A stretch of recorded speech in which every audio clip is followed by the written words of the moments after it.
Hey guys, welcome to this week's Raw and Uncut. On this week's episode, we're talking about daily energy expenditure, dehydration, and why taking shortcuts isn't the best option.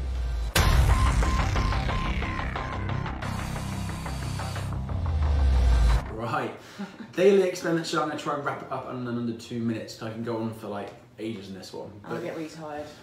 Daily expenditure is how many calories you burn over the day. Now, everyone burns a certain amount, and if you were to lay in bed all day, you still burn calories, believe it or not, and it makes up around 60% of your expenditure, your daily amount. So it's called your BMR. So that is your calories burnt at rest. Everyone burns them. You're not magic. You will still burn calories at rest. You're magic.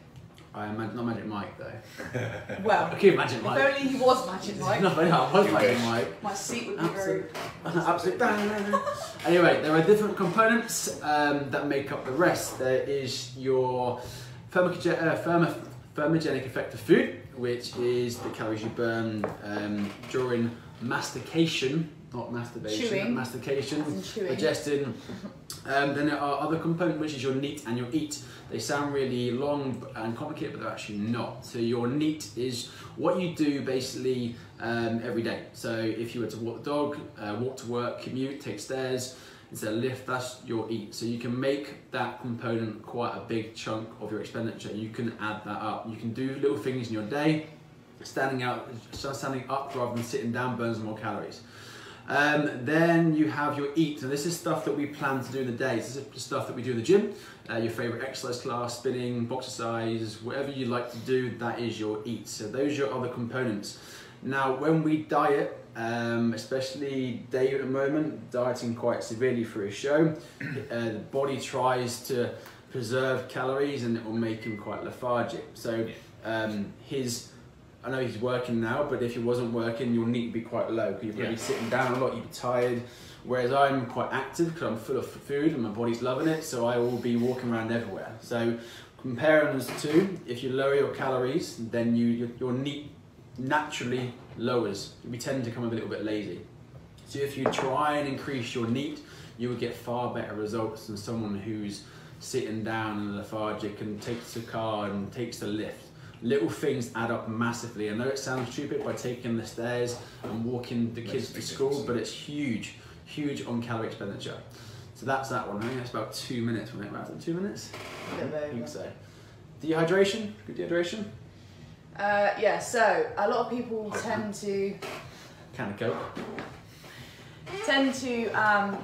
put their performance and their training due to their food. A lot of it is probably due to your dehydration and your water intake. So a lot of people this sort of day and age will say don't really drink a lot of water. Do they, Chris? No. A lot of people tend to... I'm tired as fuck today. I haven't drunk any water and I know it. I get dark patches around my eyes. Yeah. I'm just so tired and lethargic. More like to get muscle cramps as well. Yeah, definitely. Yeah. I think the first thing you should do when you wake up is just drink a big pint of water because obviously you're going to wake asleep and your body's not had nothing. So a lot of people tend to reach for a cup of tea and a coffee, don't they, as soon as they get out of bed. A cup of tea and a fag, innit? Fag? Not me, but... I always say, people always ask, like, how much water should I drink, Chris? And I'm like, oh, is your piss smelly? If your wee's smelly, then drink more water. If your piss is yellow, you're dehydrated. Drink more. And if you're taking multivitamins and that, it's going to be bright yellow. So yeah, your wee should be a clear colour. Yeah. Everyone's different. I will probably be a lot more than Aysha. Why isn't Dave probably a lot more than me? So you can't really give a standard amount. But as a general rule, I always go for like 2 litres plus. But you'll probably find if you're active, if you're going to the gym a lot, you'll be sweating a lot out. If you're doing classes, like spin classes or HIIT classes, you're going to be sweating a hell of a lot.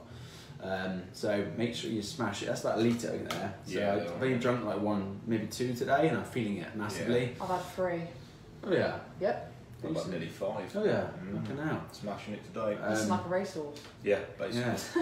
So feeling better for it. And to be fair, if you go, I can't get my NEAT up because I'm in an office job, to drink more water, you can't start going for a piss. So smash loads of water and you have to get to the toilet and it'll make you get up. So that little cheeky way. I think people should set alarms. If you're an office worker, you should set an alarm. Yeah, you can get apps on your phone, guides will set off. And literally set up like a workout in the office. You can get a standing desk, but again, most offices won't invest in that. But I don't know if I could work standing up. I'll try. Shortcuts, can we start now? Yeah, shortcuts. People are always looking for a shortcut to the end result they're looking for. That's everything, isn't it? That's not fitness, it's everything. No, but especially in fitness, the thing is, they're always looking for a shortcut of losing weight. That's the main one. What's the quickest way I can get weight off? Is there anything I can take or anything I can use that's going to quickly get this fat off of me? And the thing is, that fat didn't go on in 5 minutes. Unfortunately, it's not going to come off in 5 minutes. No. Searching for it in a pill or a juice drink or something like that is just not going to work. It's ultimately going to end in tears. They seem to be growing. I went into the shop, went into a well-known health food shop this week, and the amount, I can't tell, the amount of like, and they even advertising it as like lose this much in a certain amount of time, and the skinny tablet, the skinny coffee. There's so many out there. The skinny coffee one, that's one. I do get why people buy it because it's branded, isn't it? Yeah. A lot of these celebrities you see them on Instagram, they're all like all shaking their tea around with a Love Island six-pack. come off and do it, don't they? Yeah. Fast, but and they're like, it's like if someone's and people come out of Love Island, they've probably got 1 million followers.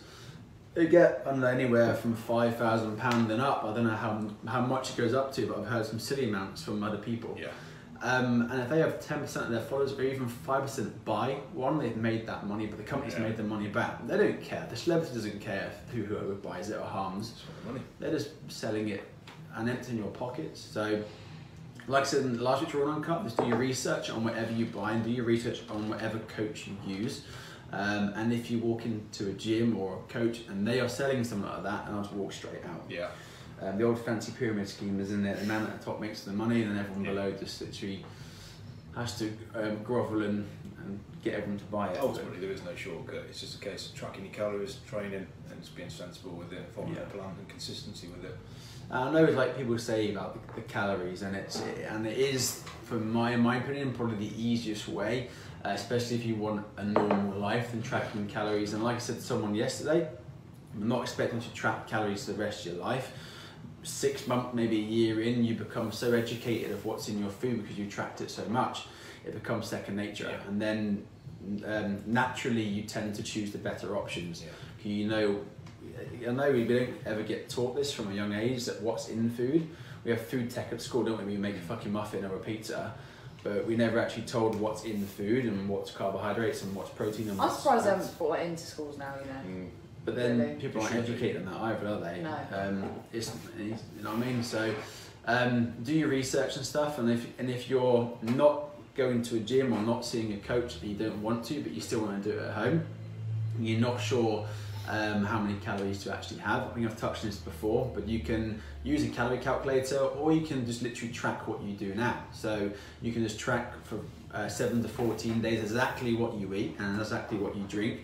Pop it all down on a spreadsheet or MyFitnessPal, because it's even easier, and that will give you your weekly average. I think you'd be amazed how much calories and how much food group you eat. Definitely. And if you want to lose weight, you just drop into a 10% deficit of what you normally do. But two weeks is about enough time. 2 weeks you can get a good idea of how many calories you normally eat, and just go in deficit by 10%. Make sure you just track everything, because everything's got a calorie value apart from water. Yeah, because you may find some people I've seen who've got them to track their food, and they're up nearly like 3,000 calories a day.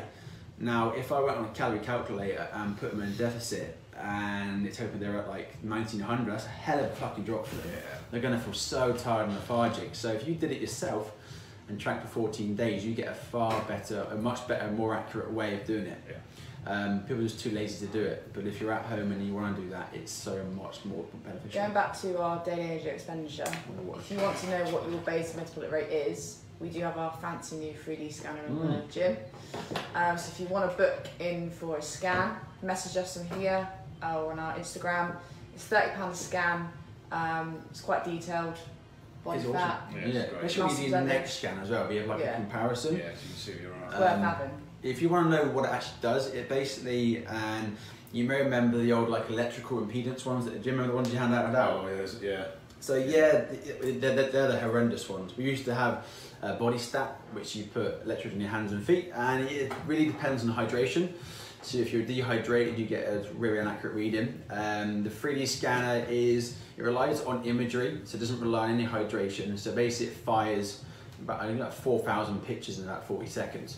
And it builds it measures every extremity of you and it builds a picture. It sends it to an algorithm, I won't bore with the science of it, but it will basically measure your body fat, your measurements, muscle. It's insane what it can do. And then when you do, need to know, doesn't it? yeah, when you next scan, you can compare it and see. Say you lost 5k, you can see exactly where it's come from. You can see how much muscle you put on if you weight train as well. For that, just in each leg, 2 centimeters in each leg. Train my legs for a month. Big wedding coming up. When I want to fit my suit trousers, 2 centimeters on each leg in a month, just from training them twice a week. But I wouldn't have known that. I wouldn't have known. Well, maybe jeans a little tighter, but shorts a little bit tighter. But I wouldn't have known that unless I did the scan. That's why it's so such an awesome tool to have. So if you want one of them scans, like Aysha said, drop us a message under this video. I'll put the link actually under the video. So anyway, have a great weekend, and I will see. Oh, Bank holiday, Bank holiday, yeah.